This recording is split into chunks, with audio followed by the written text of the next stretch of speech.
The rain kept falling outside the engineering building, hammering against cracked windows like the world itself wanted in. Inside, 47 survivors stood shoulder to shoulder among scattered maps, stolen cafeteria food, improvised weapons, and the smell of exhaustion. A day ago, they had been students worrying about exams, relationships, overdue assignments, and whether the cafeteria chicken would finally qualify as biological warfare. Now they were counting food rations and measuring human lives against survival percentages. Brennan looked around the room and realized something terrifying. They were no longer just surviving. They were becoming a community. Professor Caldwell stood at the center of the room with maps spread across every table, every workable surface covered in notes, tunnel routes, supply counts, survivor locations, and threat assessments. The old engineer looked less like a professor now and more like the commander of a battlefield operation. Maybe there wasn't much difference anymore. "Listen carefully," Caldwell said, his voice cutting through the room. "What happens next determines whether this place becomes a shelter or a graveyard." Silence fell instantly. Fear did that. Fear made people listen. Brennan checked his phone again. Survival estimate, 21 hours, 43 minutes. Higher than before. The app apparently approved of organized civilization. Humanity reduced to stat boosts and infrastructure upgrades. Somewhere a game designer was probably crying tears of joy at how well their mechanics scaled into the apocalypse. Scout appeared again on the screen, the little cartoon mascot giving a cheerful thumbs up beneath a new notification. Community level increased. Population threshold reached. Infrastructure projects available. The app was evolving with them, and somehow that was almost more unsettling than the infected. Caldwell began assigning roles immediately. Security teams, supply runners, medical station workers, scouts, inventory management, water purification detail. Everyone had a task because idle people panicked, and panic spread faster than infection. Anna, the mechanical engineering sophomore, was already organizing supply counts with military efficiency. The archery club president was checking arrow inventory like his life depended on it.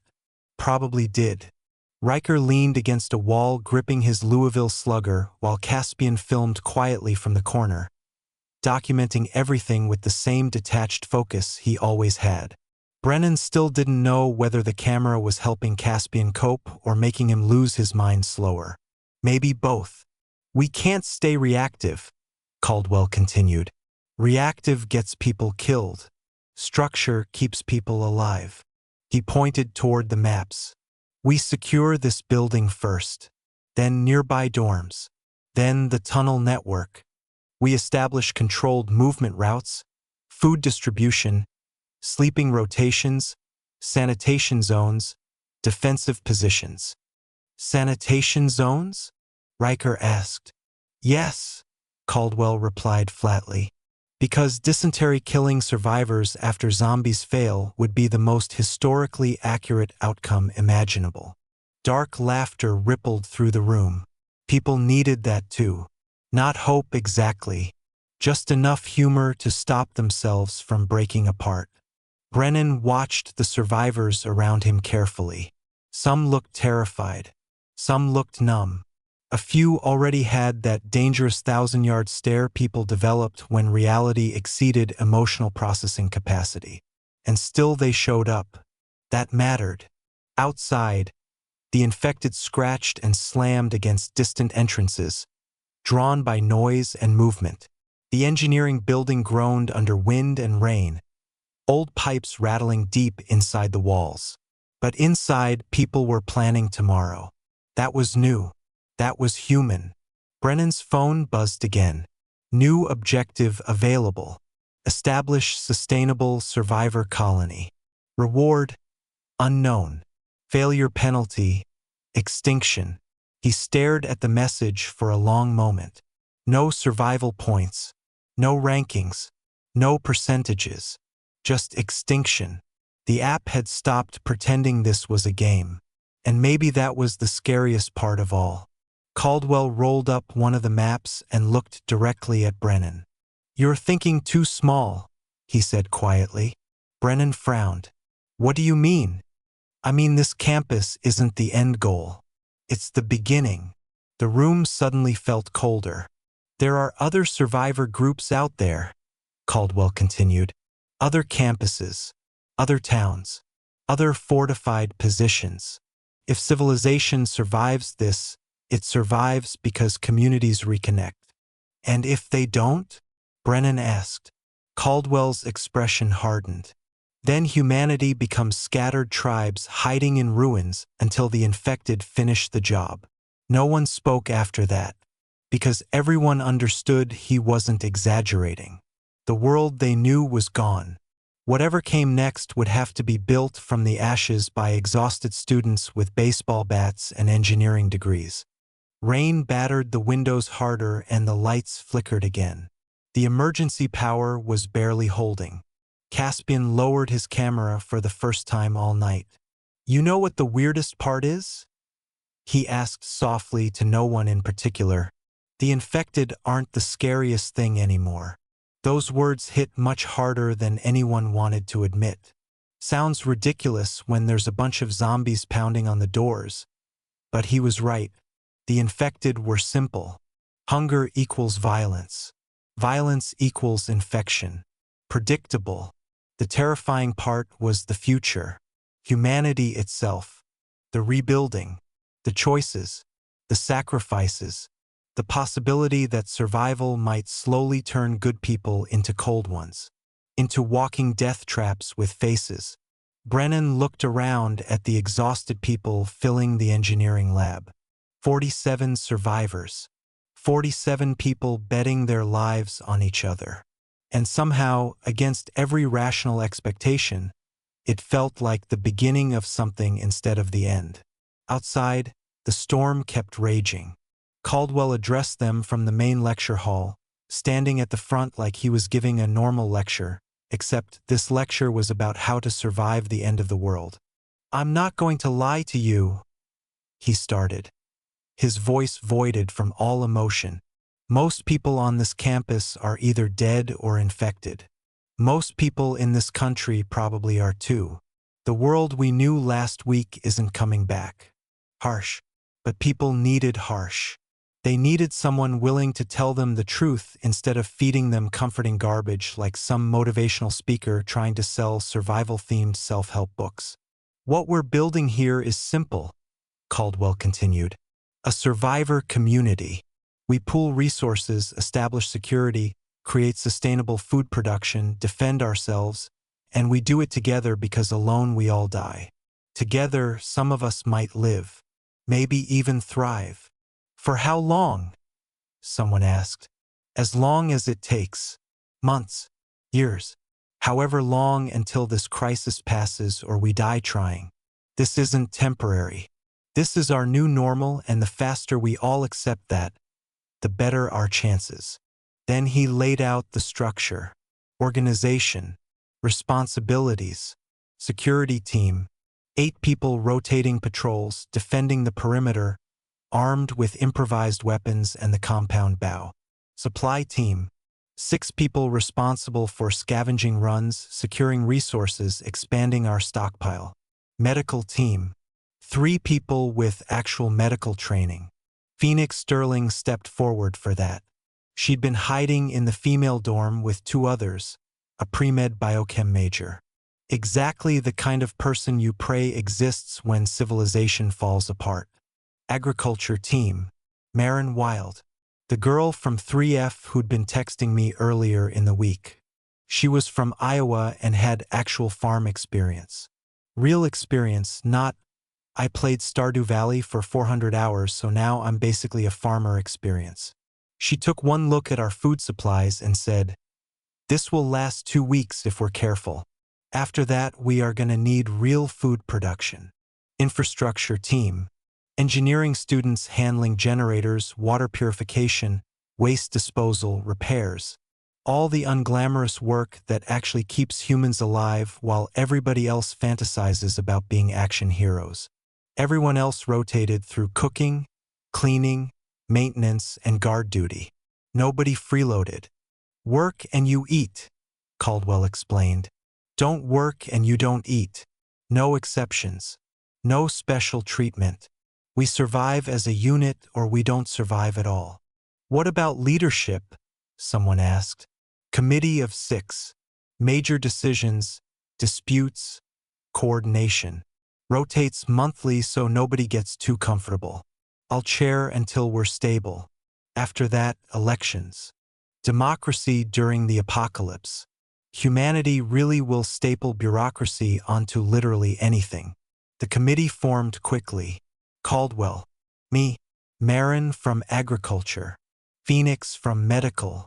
Kyle, former campus security. And Riker, because come on, when difficult decisions need enforcing, having a 6'4" ex-linebacker nearby suddenly becomes vital. The rest of the afternoon quickly disappeared into work. Inventorying supplies, assessing defenses, planning sustainability. The app literally tracked everything, assigning missions, and the damn thing even give us rewards as our survival value climbed. By evening, we'd stopped looking like terrified students and started looking like an actual community.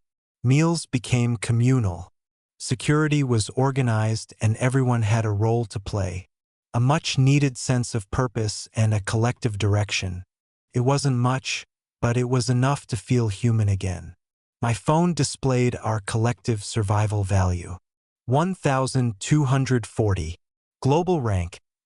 89,766 out of 197,123. We jumped 50,000 positions in 12 hours just by cooperating. The app rewards teamwork, I told Caldwell. It's built into the algorithm by the looks of it. Makes sense, he said. Humans evolved socially. Cooperation is our survival strategy. Funny that an AI apocalypse app understood humanity better than most humans ever did. Later that night, Marin cornered me in the makeshift cafeteria. She was about 5'6", blonde hair tied in a practical ponytail, carrying herself with the kind of efficient confidence that comes from growing up doing real work instead of pretending exhaustion counts as a personality trait. We seriously need to talk food, she said, straight to business. I respected that. We've got 2 weeks, she continued. 2 weeks until we're eating plain rice and developing scurvy like 18th century pirates. We need sustainable production. What do you propose? I asked, hoping this girl has a plan, a viable plan. She explained the greenhouse situation. There was 3 greenhouses on campus. 1 ornamental, 1 educational, and then there is 1 research-grade facility with climate controls and automated irrigation. If we can power it, she said, we can grow all year round. Power's limited though, I said. Then I'm afraid we're just gonna have to prioritize food over comfort. We freeze at night and eat in the morning. Simple. What do you need? Seeds and fertilizer, tools and real agricultural supplies. There's a warehouse in Ridgemont. Richmont is 12 miles into infected territory, not exactly my idea of a casual grocery run. But without sustainable food production, starvation became inevitable. Caldwell studied the maps after I brought him the proposal. We'd need 6 people minimum, he said. 3-day supplies, transportation, and security. The app might help. And sure enough, it did. Mission available. Long-distance expedition to Ridgemont. Estimated reward. Plus 1,500 survival value. Recommended team size. 6. Risk assessment. High. I scoffed. This app is just too weird. The app even provided optimized routes and threat estimates. Military-grade logistics software disguised as a survival game. Humanity truly will gamify anything. Next step would be zombies dropping loot crates and premium battle passes. "We've made radio contact with someone out there," Phoenix said, gesturing towards the mountains. "Someone calling herself Storm. Wilderness Guide. Broadcasting survival tips. Storm. Definitely either a fake name or the most aggressively on-brand human alive." Caldwell approved a radio interview that evening. Storm's voice crackled through static. Calm and confident. Early 30s, maybe. Rural accent. Sounded like the kind of person who trusted trees more than people. "You want agricultural supplies?" she asked. "Ridgemont's got them. But Ridgemont's also got infected. A lot of infected." She estimated only around 500 survivors still left in town. The rest had turned. "If you go blind, you die. But if you go with me, you pay the toll, but you come back." "Okay. And how do we know this isn't a trap?" Caldwell asked. "You don't," she answered bluntly. "That's called trust. Rare commodity these days." Fair point. Horrible point, but an accurate point, and I hated that. After more questions, Caldwell accepted her deal. 20% of recovered supplies plus first pick of winter clothing. Welcome to Apocalypse Economics 101. I thought silently. Somehow capitalism survived the end of civilization too. We spent the next 3 days preparing for the mission. The engineering building became a fortress. The app tracked defensive upgrades. Reinforced perimeter level 1 unlocked. Defense rating increased by 30%. The thing was practically handing out achievement notifications while people got eaten outside. And the worst part? It worked. It actually worked. Seeing progress bars fill motivated everyone. Marin got the greenhouse operational. Phoenix established a functioning medical bay with a working system. Riker trained civilians into something resembling a security force. And Caspian documented every single thing with his camera. Always filming. Always recording. "Why?" I asked him once. "Because someone has to remember," he said quietly. "If we die, someone should know we tried." On day 8, raiders attacked the perimeter. Former campus security officers turned opportunistic scavengers. 6 armed men demanding food. Cal tried negotiation first. "We can trade," he offered. "We brought guns," their leader answered. "That valuable enough?" Caldwell made the decision instantly. "Don't open the doors." The raiders spent 20 minutes trying to breach reinforced entrances before infected arrived, drawn by the noise. Then panic started. Gunfire. Screaming. More infected. The raiders fled into the storm. Some escaped. Some didn't. And after that, nobody attacked us again. The word spread quickly that the engineering building wasn't worth the risk. That should have felt comforting, right? But it didn't really, because essentially it just meant there were weaker groups out there getting slaughtered because they hadn't organized fast enough. The app tracked the encounters too. Defensive victory, plus 50 survival value. Pattern recognized. Coordinated group tactics reduce casualty risk by 78%. "Looks like it's learning from us," I told Caldwell. "Good," he said. "Then other communities will benefit." That was Caldwell in a sentence. Even during the apocalypse, he still thought like a teacher. On day 9, we finalized the Ridgemont expedition team. Me, Riker, Caspian, Marin, Phoenix, and Knox Ryder, campus maintenance supervisor. 40s. Gruff. Practical. Knew every tunnel and hidden access point on campus. But, for some reason, I didn't trust him. I couldn't explain why. Some people carry selfishness the way others carry perfume. Invisible but noticeable if you're close enough. Still, we needed him. So I don't really have much of a choice but to work with him and keep my mouth shut. Day 10, we left before sunrise. The rain had stopped, but the sky stayed gray and swollen with more weather.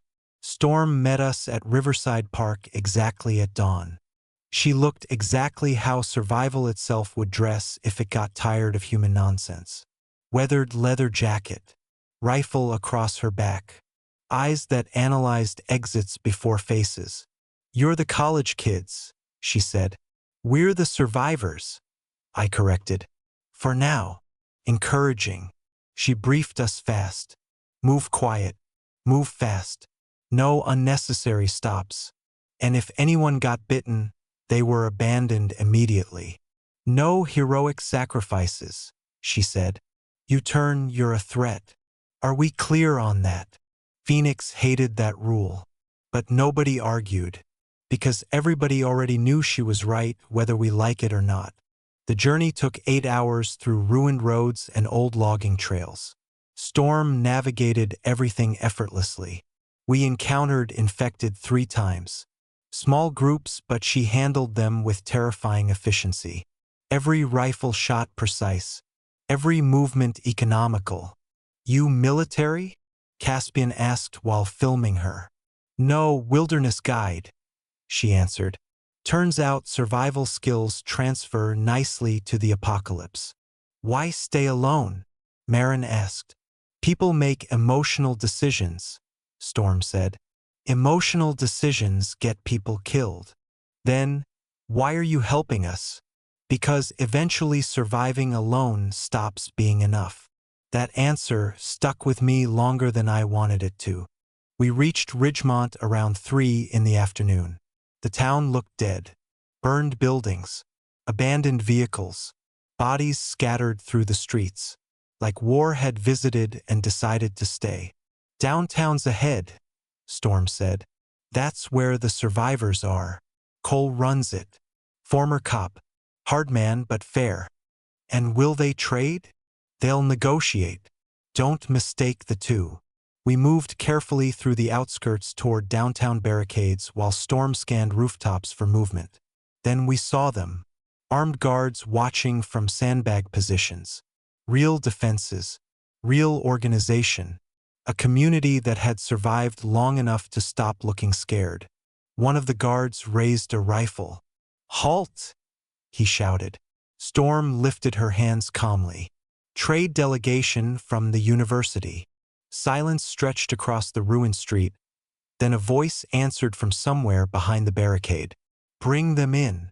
And that's the moment where everything changed. Because Ridgemont wasn't just surviving. Ridgemont was building something bigger. And what we found behind those walls would decide whether humanity still had a future at all. We approached the downtown area carefully. The survivors had built walls from overturned vehicles and shipping containers. Guard towers stood at every corner, armed sentries scanning the roads with military precision. These people knew exactly what they were doing. Civilization had collapsed, and apparently the only thing humans organize faster than democracy is a heavily armed checkpoint. Comforting stuff. Storm radioed ahead. "Stormvale bringing guests. College kids here to trade." A man's voice answered through the static, deep and authoritative. "They armed lightly, not a threat. Bring them to checkpoint 3. We'll evaluate." The checkpoint process was thorough. They patted us down and confiscated our weapons temporarily. "Cole's rule," one guard explained. "No armed strangers inside the walls. You get them back when you leave, assuming you leave." Knox immediately bristled. "Like hell you're taking." Riker stopped him with a hand on his shoulder. "We're here to trade, not fight. Let them keep the weapons." Knox complied, but barely. I noticed the way he reacted to authority. Filed it away for later. Human beings always reveal themselves eventually. Apocalypse just speeds up the process. Inside the walls, Ridgemont was alive. Functional. There were maybe 30 people visible. Organized patrols. Work crews. A real community built on discipline and brutality in equal measure. Cole met us inside what used to be the town hall. Mid-40s. Gray hair. Cop build. Eyes that missed absolutely nothing. He looked at us the same way Storm had, except more thoroughly. Like he was calculating weaknesses, liabilities, reasons to say no before we'd even spoken. "Storm says you want agricultural supplies," he said.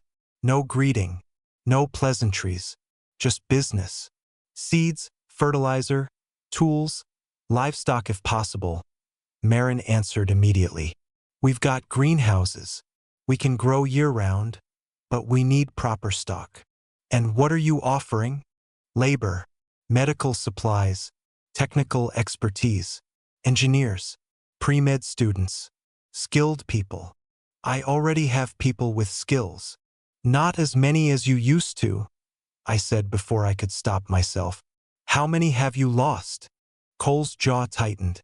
Phoenix stepped forward carefully. "We can help with that. I can teach field medicine, trauma care, infection management, keeping people alive with limited resources." Cole studied her for a long moment. "You know what you're doing?" "I'm learning fast," she admitted. "But yes, that's worth something." The negotiation dragged on for an hour. Every item had value. Every resource carried weight. Cole drove a brutal bargain.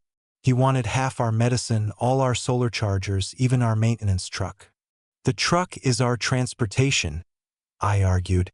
"I'm offering you long-term food production," he replied calmly. "That's worth more than convenience." We almost walked away. Then Marin saved the deal. "Labor exchange," she said. "We work for you 1 week. Repairs, perimeter clearing, fortifications. At the end, you give us the supplies. We keep the truck and half the medicine." Cole considered it carefully. 1 week, Cole decided. "You work hard. You fight when needed. You earn what you take. You fail, you get nothing." It was the best offer we were going to get.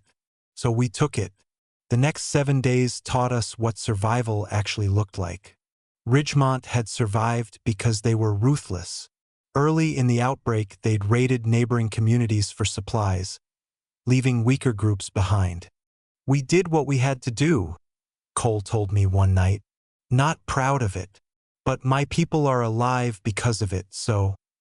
The work was brutal. Building walls, clearing infected, endless hours in freezing rain. But we learned fast. Real fortification, real defense coordination, real sacrifice. And on the 3rd day, we faced our first true war. An infected horde hit Ridgemont. Over 200 of them, drawn by lights and noise. Cole had expected it, prepared for it. He put all of us on the walls and gave exactly one instruction: fight or die. So we fought. The battle lasted 4 straight hours. We used everything: beers, bats, Molotov cocktails, coordinated defense where every person covered someone else. The app constantly fed us tactical updates. Breach risk 35% at Sector 4. Reinforce immediately. We reinforced. We held. We survived. 8 of Cole's people died. 4 more were injured. Marin broke her arm. Caspian cracked several ribs. But after that battle, Ridgemont stopped seeing us as outsiders. "You kids fought well," Cole admitted afterward. "Better than I expected." Then he gave us everything we'd asked for and more. Seeds, fertilizer, agricultural tools, 5 chickens, 2 goats. Enough supplies to make our greenhouse sustainable for years. "Why the extra?" I asked. "Because you stayed and fought." Then he pulled me aside. "Take Storm with you." Storm overheard immediately. "I didn't agree to that." "I'm not asking," Cole replied. "You've been alone too long." Storm rolled her eyes beneath the hood of her jacket. "Might get boring out here anyway." Then she looked at us. "Fine. I'll try your weird little college commune. But I'm keeping my rifle." Nobody argued with that. We left Ridgemont with allies, supplies, and something dangerously close to hope. Naturally, the universe immediately punished us for it. The raiders ambushed us on the way home. Same group that had tried hitting our campus before. This time they were prepared. 8 armed men blocked the road at a narrow choke point where we couldn't maneuver. "Supplies out of the truck," their leader ordered. Now, or everyone dies. We were outgunned, outpositioned. Storm looked at me once, and I understood immediately. We couldn't win. Take the supplies, I said quietly. Just let us go. They took everything. Seeds, livestock, tools, food. Then, just because cruelty entertained them, they stole our boots too and left us barefoot 20 miles from campus. The app's survival estimate collapsed instantly. Survival estimate, 8 hours. Helpful. Thanks, magical death Tamagotchi. Then Knox disappeared. Vanished into the forest during the ambush. Later we learned the truth. He'd sold us out to the raiders for acceptance into their group. Turns out selfish people remain selfish during the apocalypse. Shocking revelation there. The walk home took 5 days. No food. Barely any water. Marin's arm became infected. Caspian's ribs worsened. The app tracked every miserable second of it. Survival estimate, 5 hours. Then 2 hours. Then 47 minutes. But Storm kept us alive. She found shelter. Showed us edible roots and berries. Guided us through the wilderness like she'd been born from it. And somehow we made it back. Barefoot. Starving. Empty-handed. The community gathered silently as we stumbled through the gates. No seeds. No livestock. No supplies. We had gambled everything and lost. I'm sorry, I told Caldwell. You're alive, he answered immediately. That matters more. But I could see the calculations behind his eyes. Winter. Food reserves. Survival probability. The ugly arithmetic of leadership. Then the app updated. Mission failed. Ridgemont expedition. Survival value -200. Even the algorithm had lost faith in us. That night I couldn't sleep. I kept replaying every choice, every mistake, every second where things could have gone differently. Then Marin found me on the roof. She should have been resting, but angry people don't rest. They sharpen themselves. We take it back, she said. What? Our supplies. We know where the raiders are. We hit them and take everything back. That's insane. People die if we don't. And that was the problem. She was right. Winter was coming. We had maybe 20 days of food left. Without those supplies, the community died slowly. This way, we had a chance. I brought it to Caldwell. He listened carefully. How many people? 12. Maybe 15. And if we fail? We're dead anyway. He sat in silence for a long time before finally speaking. If we do this, Brennan, we cross a line. We become people who attack other humans. But survival keeps asking questions where every answer costs part of your soul. We spent 2 days planning. Caspian used his drone to map the raider compound. Industrial park 7 miles from campus. Poorly fortified. Overconfident. Storm taught us combat tactics. You're not trying to win a battle, she explained. You create chaos. Hit hard. Get the supplies. Leave before they organize. No hesitation. No mercy. The raid happened before dawn. Molotov cocktails exploded against their fuel storage. Fire swallowed the compound in seconds. In the chaos, we moved fast. Precise. Violent. The fighting was brutal. Close quarters. Desperate. A 19-year-old engineering student named Jordan Blake died covering our retreat. Shot while protecting Marin. We recovered most of the supplies. But Jordan was dead. 2 others were wounded. And when we got back to campus, the truth hit all of us at once.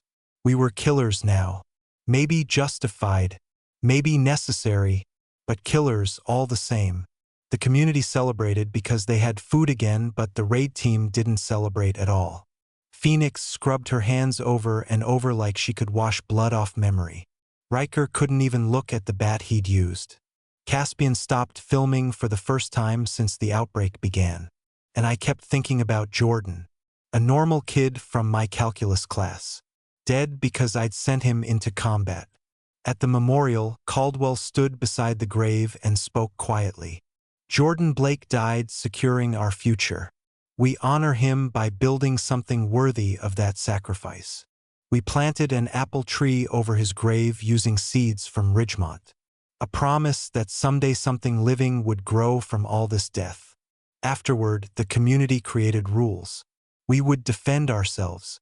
We would recover stolen property. But we would never become raiders. Never prey on innocent people. Never surrender the last pieces of who we were. Maybe it mattered. Maybe it didn't. But humanity is weird like that. Even at the end of the world, people still need rules so they can sleep at night. Winter came hard. Snow buried the campus and the temperatures collapsed. We survived by huddling together inside the engineering building while Marin worked miracles in the greenhouse. Within weeks we had lettuce, herbs, tomatoes. The chickens laid eggs. The surviving goat gave milk. Not enough to thrive, but enough to survive. The app eventually unlocked a new feature. Trade Center. Suddenly communities could contact each other, exchange resources, rebuild civilization piece by piece. Humanity wasn't dead. It was reorganizing. By February, we had trade routes with 9 different survivor settlements. Our campus population grew to 68 people. And slowly, life stopped being only about survival. People laughed again, even argued and fell in love again. Haven Brooks started performing comedy shows about the apocalypse, because apparently humans will joke about literally anything if given enough trauma. And then spring arrived. The snow melted. The greenhouse exploded with life. Tomatoes, carrots, potatoes. Real food grown from seeds people had bled and died for. The first harvest became a ceremony. The entire community gathered around while Marin held up a single tomato and said quietly, "This is what we fought for." And for the first time since the outbreak began, tomorrow actually felt real, like an actual possibility. Then the app updated one final time. Congratulations, New Haven community. Indefinite sustainability achieved. Scout appeared again. The little zombie mascot that had haunted us since day one. I'm so proud of you all. You survived together. 90 days earlier, my phone had told me I had 6 hours to live. Turns out it was wrong. We didn't survive because we were stronger or smarter or better prepared. We survived because every single time things fell apart, we chose each other anyway. That's the part that matters. If you're listening to this during your own collapse, your own impossible moment, remember this. Find your people. Build something together. Make the hard choices. Keep moving one step at a time. That's how they survived. That's how you will too. And that is where this story ends. After 90 days of loss, sacrifice, impossible choices, and a world that refused to stop testing them, New Haven finally reached something that once felt impossible, a future. They paid for it in blood, friendship, courage, and the lives of people who never got to see what came next. Yet from the ashes of the old world, they built something worth protecting. This story wasn't about the end of civilization. It was about the beginning of a new one. But every ending leaves behind questions. New threats still roam beyond the safety of New Haven's walls, and somewhere out there, other survivors are fighting battles of their own. The world may be healing, but its scars run deep. If you enjoyed the journey through New Haven and the fall of the world, make sure you subscribe to the channel, leave a like, and drop a comment telling me what you would have done differently. Would you have trusted Knox? Would you have gone after the raiders? Or would you have grabbed a can of beans and disappeared into the woods like a raccoon with anxiety? Please share the channel with fellow survivors of fictional apocalypses. Until the next story, be blessed and be safe out there.